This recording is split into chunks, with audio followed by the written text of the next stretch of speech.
Hello les amis, je vous retrouve pour une nouvelle vidéo sur le football français et plus précisément sur la Ligue 1 et je vais vous présenter le match AC Ajaccio contre Nantes qui a lieu ce dimanche 5 février 2023 à 15 heures pour le compte de la 22e journée du championnat de France de football de Ligue 1.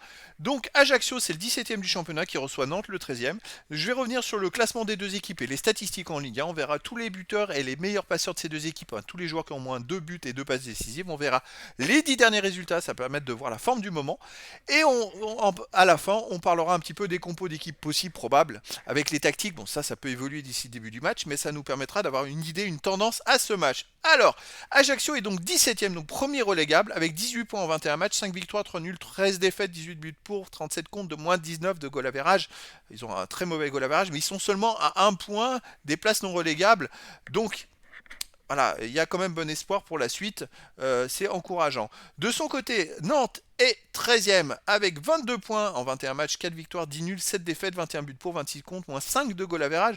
Donc ils ont que 4 points d'avance sur Ajaccio, c'est-à-dire que si Ajaccio bat Nantes, ils reviennent à 1 point au classement de Nantes, malgré le fait que Nantes perde beaucoup moins de matchs, qu'ils encaissent beaucoup moins de buts, voilà. Mais il n'y a pas tant d'écart que ça au classement. Les meilleurs marqueurs. Alors, on a Belaïli d'Ajaccio qui a 5 buts, donc 4 pénaltys en 17 matchs, qui est 26e marqueur du championnat. Et pour Nantes, c'est Mostafa Mohamed qui a 5 buts en 21 matchs. On a aussi Simon qui est à 5 buts, dont un pénalty en 19 matchs. Après, on a Ajaccio, El Idrissi qui a 4 buts en 19 matchs. Voilà, il n'y a pas de gros marqueurs dans ces deux équipes. Pour les passeurs, c'est un peu pareil. Le premier passeur nantais est 22e meilleur passeur du championnat, c'est Ignatius Ganago qui a 3 passes décisives en 19 matchs. Et pour Ajaccio, 46e, le meilleur joueur est Renan Nouri, meilleur passeur d'AC Ajaccio avec 2 passes décisives en 20 matchs. Voilà, c'est pas des équipes qui ont beaucoup de buts, qui marquent beaucoup de buts, donc les stats s'en ressentent. Les 10 derniers résultats. Alors pour Ajaccio, sur les derniers résultats, c'est donc 4 victoires, 1 nul, 5 défaites, 12 buts pour, 20 contre, moins 8 de goal average. Après, en même temps, ils sont relégables pour l'instant. Mais en fait, ils font pas beaucoup de matchs nuls, ce qui est plutôt intéressant parce que quand on fait un match nul, c'est 1 point, une victoire, c'est 3 points. Donc c'est plutôt pas mal. Alors là, ils viennent de gagner à Angers 2 buts à 1, un match important. Sur les matchs précédents, ils avaient fait 4 défaites de suite, mais voilà, ils arrivent à quand même. En championnat, non, ils avaient fait 5 défaites. Ah non, il y a la Coupe de France à Toulouse, pardon, 4 défaites de suite en championnat, c'est bien ça. Mais ils ont battu 2 fois Angers d'ailleurs. Ils ont battu Strasbourg. Alors ils gagnent contre les équipes qui sont relégables. Contre les autres équipes, ils perdent. C'est plus compliqué. Nantes de son côté, sur les 10 derniers matchs, c'est 3 victoires, 5 nuls, 2 défaites, 9 buts pour, 6 comptes, plus 3 de goal average. Il y a très peu de buts avec Nantes, ils en marquent moins d'un but par match, ils perdent pas beaucoup. On voit. Là, ils viennent de perdre 2-0 contre Marseille chez eux.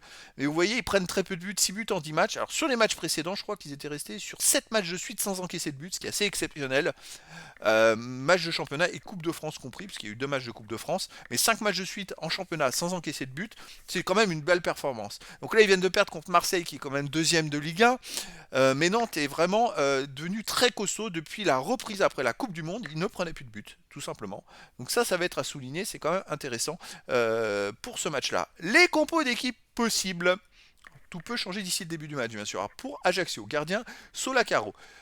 Défense, Youssouf, Gonzalez, Avinel Diallo, milieu de terrain, Bayala, Marchetti, Barreto, Nouri, attaquant, Belaïli et El Idrissi, c'est du 4-4-2. Pour Nantes, gardien Lafont, défense Santon, Giroto, Castelletto, Traoré, milieu de terrain défensif Sissoko, Chirivella, milieu offensif ailier, Guessant, Blas, Simon, attaquant Delors, là ça serait du 4-2-3-1. Donc on a du 4-4-2 pour Ajaccio, 4-2-3-1 pour Nantes, mais encore une fois, c'est du subjectif, tout peut changer d'ici le début du match. Et puis aussi, pendant le match, ça peut évoluer suivant si l'équipe a le ballon, pas le ballon, l'adversaire, si l'adversaire change aussi. Donc voilà, plein d'informations et de paramètres. Mais en tout cas, les amis, je vous donne rendez-vous ce dimanche 5 février 2023 à 15 heures pour le match de la 22e journée du championnat de France de football de Ligue 1. L'AC Ajaccio, le 17e, reçoit Nantes le 13e. Voilà les amis, je vous dis à très bientôt pour une nouvelle vidéo.